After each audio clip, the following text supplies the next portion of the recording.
afternoon. My name is Adriana Garcia. I'm a nurse practitioner student. Can you tell me your name? Yes, hi, my name's Chris.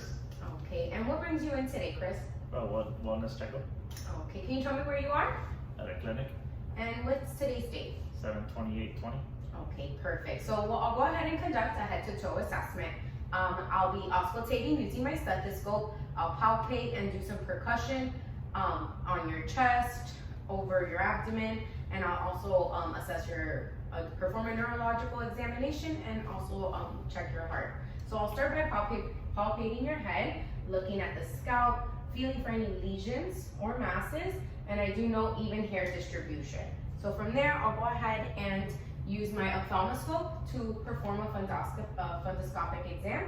What I'm going to start by assessing your right eye. I'm gonna turn the lights down, place the ophthalmoscope over my right eye, identifying the red reflex, and once I do, I'm gonna go ahead and move in at a 15-degree angle, noting the macula and the fovea, and following the vessels, noting no copper wiring, over to the cup and disc. I do note a ratio of 1:2 with no exudates, microaneurysms, or papilledema identified. Perfect. So the same would be conducted on the other eye as well. So I'll go ahead and I'm going to move over to your sinuses. I'm going to palpate your frontal sinuses. Do you feel any tenderness? No. Okay. How about your maxillary sinuses? No. All right. Go ahead and can you close one side of your nose for me? And and breathe in. Okay. And the other side? Okay, very good. So now with an otoscope, I'm going to go ahead and look inside of your nose for looking at the turbinates, identifying no signs of cyanosis, and that the turbinates are pink and no polyps noted. So from there, I'm going to go ahead and use my otoscope to examine your ear. Before I do that, I'm going to palpate here the mastoid process as well as the tragus. Do you feel any tenderness? No. Okay. And no lesions, no tenderness here around the ear. So with my otoscope, I'm going to go ahead, I'm going to grab the pin up with my other hand. I'm going to pull up and back as I move in to the ear. As I do, I'm identifying the cone of light on the right side at 5 o'clock. On the left side, it would be at 7. I can identify the tympanic membrane with no signs of perforation and everything looks good. So from there, I'm going to assess now your oral mucosa, noting that the lips are pink and no sign of cyanosis on the outside. Can you open your mouth for me? And the tongue is moist and pink. Oral mucosa also notes pink and moist. Can you go ahead and open again for me? Say ah. Okay, no visible tonsils, and uvula remains in midline with the soft palate, rising symmetrically.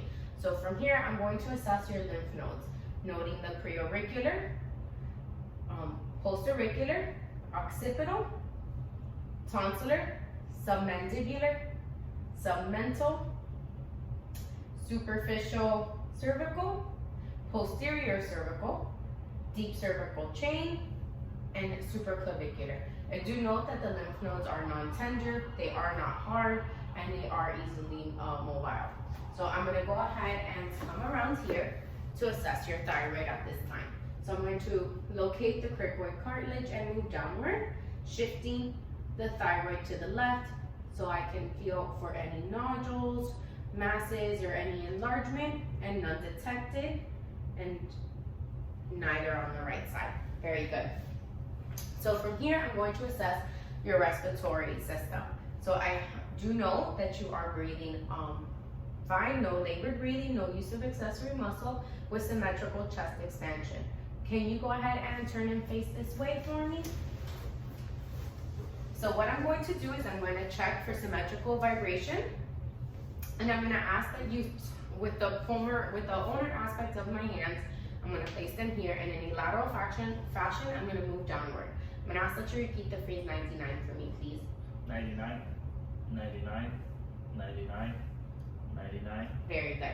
So now I'm going to go ahead and percuss in a ladder pattern using my the pleximeter hyperextended, noting that it's the only finger that's going to touch over the field.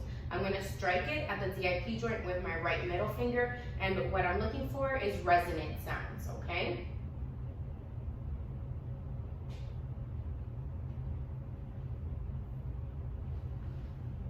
Perfect. Okay, so now from here, I'm going to go ahead and auscultate. While I auscultate, I'm going to use the diaphragm of my stethoscope I'm gonna ask that you do one full breath as I auscultate in each location, breathing with your mouth open, please.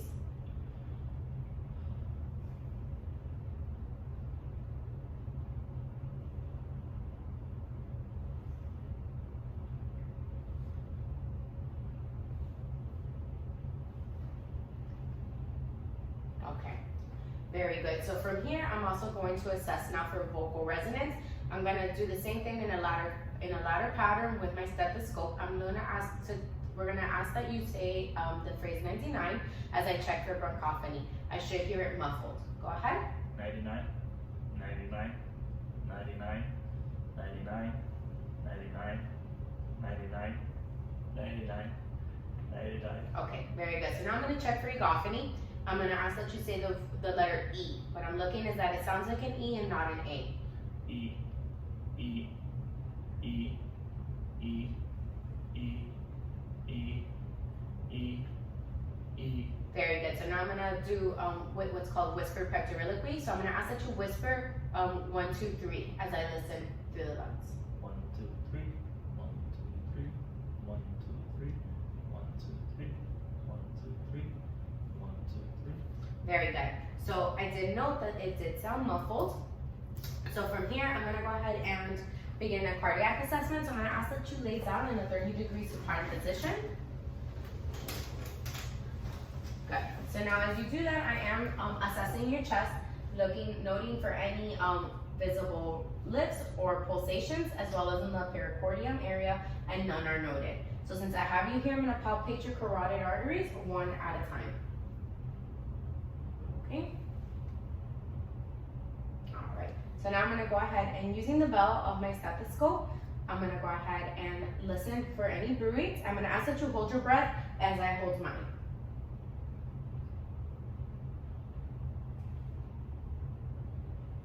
Very good. You can breathe now. Okay, so now I'm gonna go ahead and using my diaphragm for high frequency sounds, I'm gonna go ahead and listen over the areas of the heart. I note that the aortic area is over the right sternal border, second intercostal space. The pulmonic area is in the second intercostal space, left sternal border. The tricuspid area is in the fourth intercostal space, left sternal border, and along the fifth intercostal space and mid-clavicular line is the mitral area. I do note that S2 sounds can be heard at the base of the heart over the pulmonic area, and the apex would be over at the mitral area. Very good. So I am gonna ask now that you turn to your left side for me. And using the bell of my stethoscope, I'm gonna place it over here along the fifth intercostal space, mid-clavicular line, assessing for extra heart sounds, S3 and S4. I do not note any, but if I did, I would be identifying it as an S3 because it occurs after S2, and an S4 occurs before S1. So now flipping it over, I'm going to auscultate for the apical rate, noting that it is normal within 60 to 100 beats per minute, and the rhythm is regular. So now I'm gonna go ahead and I'm gonna palpate for the apical impulse in the same area, mid-clavicular line, fifth intercostal space, noting that it is a diameter less than 2.5 centimeters, which is a normal finding. Very good. You can go ahead and sit up for me now.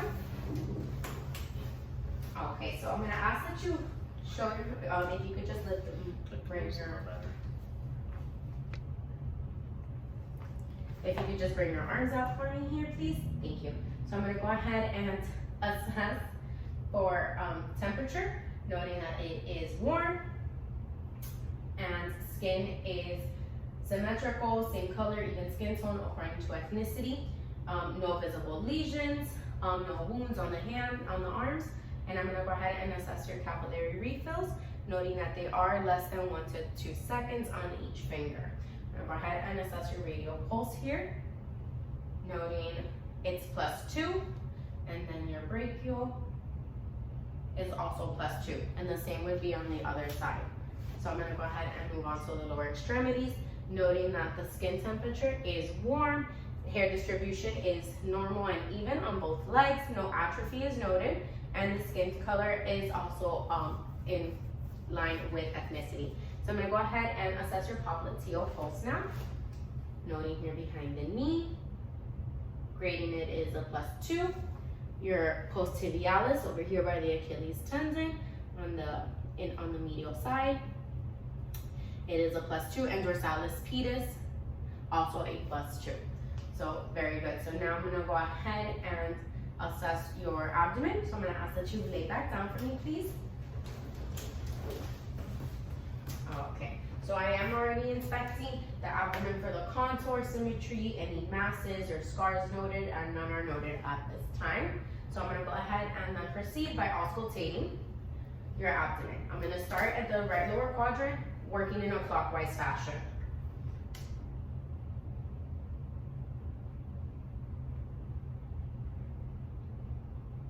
Okay, perfect. So now I'm gonna go ahead and percuss the abdomen the same way I did with my lungs. Using the hyperextension of my pleximeter, making sure it's the only thing touching the abdomen, and I'm gonna strike the DIP joint with my right middle finger, noting for sounds of tympany or dullness. That would indicate gastric bubble or an underlying organ. Very good. So now I'm gonna go ahead and palpate your abdomen using light palpation with the palm of my hand, as well as deep palpation with my fingers. So I'm gonna go over each quadrant, noting for any tenderness, as well as over the epigastric area. Any tenderness? No. How about here? No. Okay. All right, so now with the deep palpation, like I said, using my fingertips. No. No. No. And Okay, very good. So you can go ahead and sit up now, please. All right, so I'm gonna go ahead and perform a neurological exam on you now. So throughout the examination, I've been assessing your responses, your use of language, and everything is within normal range. Articulation is good, and your orientation was present to yourself, your location, the date, and the current situation at the very beginning of our exam. So I'm gonna go ahead then and proceed by assessing your cranial nerves. So I'm gonna start with cranial nerve number 1, and I do ask that you please close your eyes for me. So cranial nerve number 1 is the olfactory nerve, and can you tell me what you smell here? coffee. Okay, very good. So you can open them now. So I'm gonna go ahead and assess your second cranial nerve, the optic nerve. I already did a fundoscopic exam earlier during the assessment. So now I'm gonna go ahead and test your visual field. Asking you to close one eye for me and tell me when you see my fingers come in. See it. Okay. See it. See it. Okay, go ahead and cover your other eye. Tell me when. See it. See it. Yeah. See Sorry. it. Okay, very good. So now the third part of that exam would be the use of a Snellen chart for visual acuity, where I would ask you to stand 50 feet away from the eye chart and ask you to read lines off of it as you close one eye over the other, and then with both eyes open. So now moving on, so cranial nerve 3, 4, and 6 is the ocular motor, trochlear, and the abducens. So I'm gonna go ahead and assess those by asking you to follow my fingers with simply your eyes. Try not to move your hand.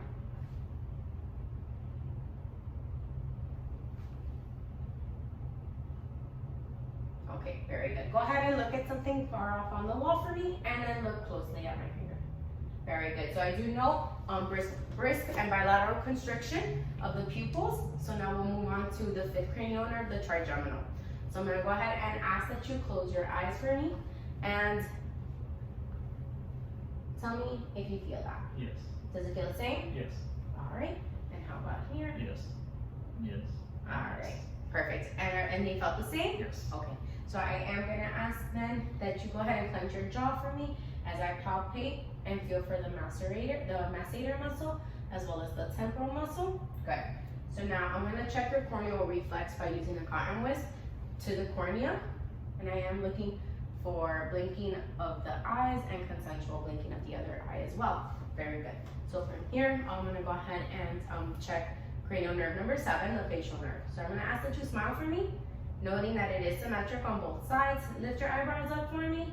Very good. And can you close your eyes for me? Try not to, don't let me open your eyelids. Very good. So now the 8th cranial nerve is the acoustic. I'm gonna ask that you close your eyes for me and tell me where you hear it. My left.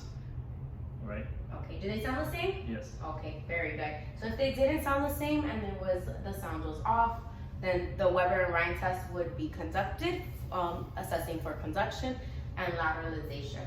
So I'm gonna go ahead and now move on to cranial nerve 9 and 10, the glossopharyngeal and the vagus nerve. So I'm gonna ask that you swallow, please. All right, and can you open your mouth? Say ah. Ah. Very good, noting that the soft palate rises symmetrically and that the uvula is midline. And if you could open your mouth up for me, checking for the gag reflex. Okay, very good. So now I'm gonna go ahead and assess cranial nerve 11, the spinal accessories. I'm gonna ask that you shrug your shoulders and don't let me bring them down. Very good. And I'm gonna go ahead and try to push your face, try not to let me. Very good. And then the other side would be assessed as well.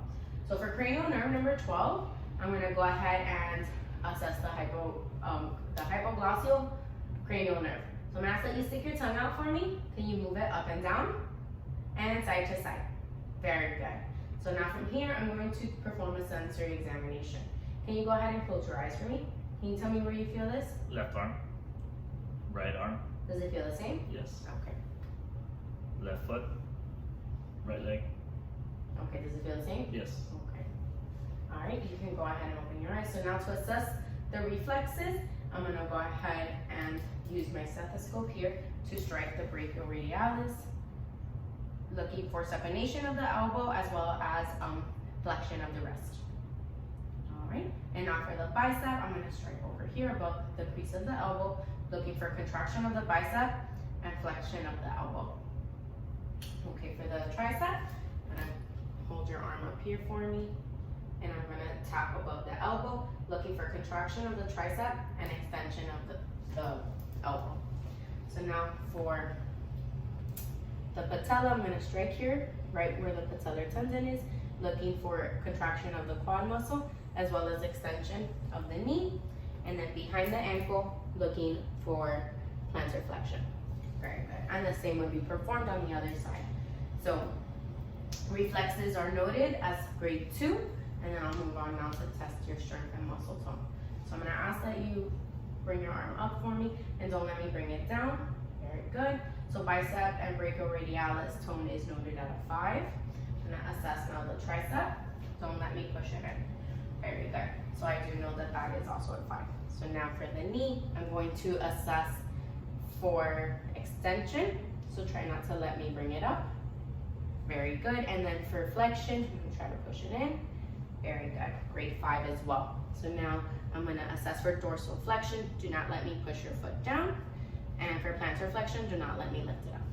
Very good. So all strength and tone is noted at a 5, and the same would be performed on the other side of the body. Thank you. Thank you.